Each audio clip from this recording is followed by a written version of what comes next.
Salut les gouttes, j'espère que vous allez bien. Aujourd'hui on se retrouve dans cette nouvelle vidéo pour que je fasse ma FAQ Monster High.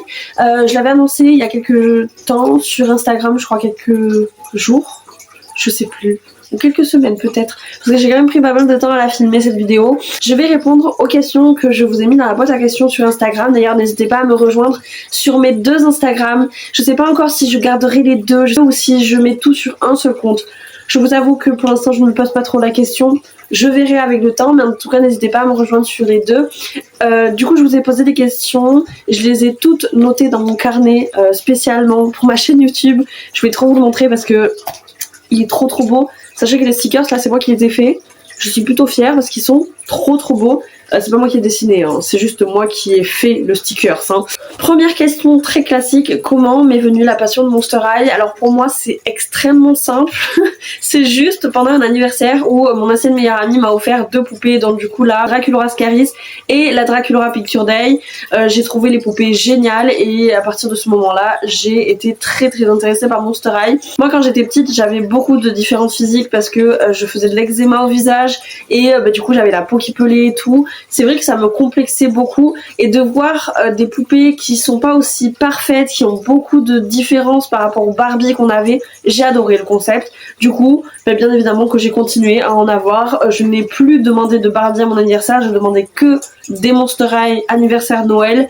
Voilà, c'est là où c'est venu ma passion pour Monster High. La deuxième question qui est en rapport avec la première, c'est qu'est-ce qui m'a poussée à reprendre ma collection?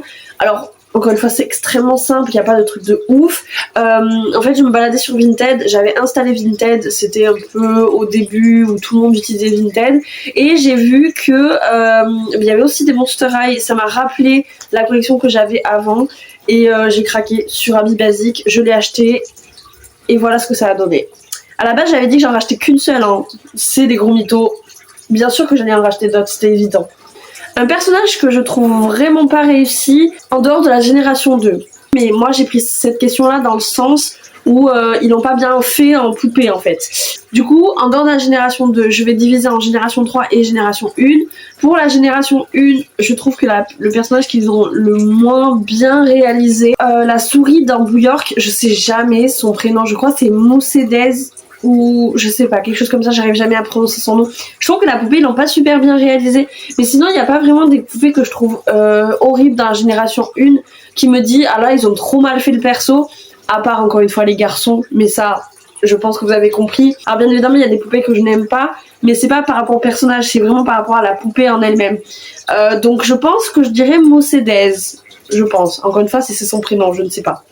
En tout cas elle. Et dans la génération 3, celle qui me plaît le moins, celle que je trouve qu'ils ont le moins bien réalisé, c'est clairement Cathy Noir. Enfin pour le moment du moins. Alors j'ai aucun problème avec le fait que la poupée ait des formes et soit très pulpeuse, ça j'adore, au contraire, j'adore la différence des corps, comme j'ai pu dire dans ma vidéo sur la génération 3, moi c'est quelque chose qui me dérange absolument pas, mais par contre je trouve effectivement que la poupée a été un petit peu ratée, ça manque de détails, je sais pas, je la trouve très brouillon, on dirait plus un prototype qu'une poupée finie. Donc je pense que ça serait Cathy Noir G3. Alors maintenant c'est une lignée de poupées que je peux facilement skip parce que j'aime pas forcément les poupées qu'il y a dedans. Alors déjà il y a la collection Geek je sais pas quoi là, je vous la mettrai là, je n'aime pas du tout cette collection, je les trouve pas réussies les poupées. Il y a aussi la collection de la barrière des frayeurs. Pour moi c'est un peu une collection ouais. Il y en a des sympas, je dis pas, il y en a des très sympas, mais c'est pas une collection où je m'attarderai vraiment dessus. Et sinon, j'avoue qu'il y a les Freaky Fusion. Je trouve que c'est des poupées qui ont été très mal réalisées pour le coup. J'aurais pu dire ça d'ailleurs dans la dernière question, parce qu'en soi c'est pas vraiment les personnages qu'on connaît, mais je trouve que c'est des poupées qui ont été très mal réalisées. Dracubeka je la trouve très jolie, mais Cléo Vénus, Cléolay ça va encore, elle est jolie aussi. Laguna Fire je la trouve vraiment pas belle. Enfin c'est des poupées que je trouve vraiment pas réussies. Même la collection Save Frankie qu'il y a eu après et tout, c'est pas des collections qui m'attirent, c'est pas des collections que je vais collectionner vraiment. Peut-être si je les trouve dans des lots ou en vide-grenier, peut-être que je les prendrai, mais c'est pas vraiment des poupées qui m'intéressent à fond quoi. Pas des poupées où je mettrais des milliers d'essence dedans, ça c'est sûr que non. Question, est-ce que je vais commander les Book Nook Monster High? Pour ceux qui savent pas, les Book Nook c'est ceux-ci. Alors les Book Nook Monster High, j'aime beaucoup le principe. Sauf qu'encore une fois, j'ai pas forcément le budget. Je mets déjà beaucoup de budget dans les poupées, donc je vais pas mettre du budget en plus là-dedans. Peut-être plus tard, ou peut-être le commander à Noël ou quoi que ce soit, je ne sais pas. Et il faudrait que déjà que je trouve de la place où les mettre. Mais par contre les Book Nook, j'ai beaucoup aimé le concept. Celui de Frankie noir et blanc, franchement j'ai adoré, je le trouve très très sympa, d'ailleurs je crois que c'est mon préféré. Mais ouais, peut-être, on verra, mais pour l'instant en tout cas ça c'est pas d'actualité. Peut-être me prendre les Lego qui étaient sortis avant de Monster High, mais voilà, peut-être, mais c'est pas dans mes priorités. Sachez que tout ce qui est produits dérivés Monster High et tout, c'est pas ma priorité. Je mets d'abord de l'argent dans mes poupées et après je vois pour les produits dérivés. Et la dernière question que j'ai adorée, c'est le rêve que j'ai en rapport avec ma collection. Je vais pas vous répondre la question cliché de j'ai envie de avoir toutes les Monster High, parce que c'est pas le cas. Déjà, je veux pas toutes les Monster High. Je pense que mon rêve vraiment que j'ai, c'est pouvoir faire évoluer mon contenu sur les réseaux sociaux par rapport à mes poupées, parce que ça m'a fait découvrir tellement de personnes et ça j'ai adoré. J'ai aussi beaucoup envie de rencontrer mes copines collectionneuses avec qui je parle depuis très très longtemps. Je les adore, elles sont là, je vous les mets là. Allez vous abonner, elles sont incroyables.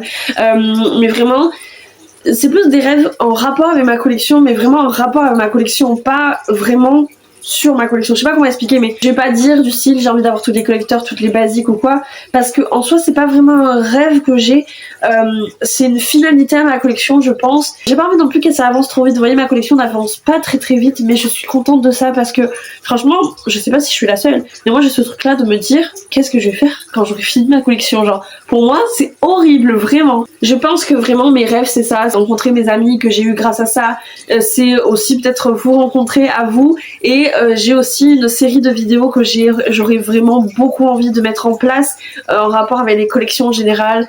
Peut-être qu'un jour j'arriverai à mettre ça en place. En tout cas, je voulais vous remercier aussi parce que on a évolué sur YouTube à une vitesse, je trouve.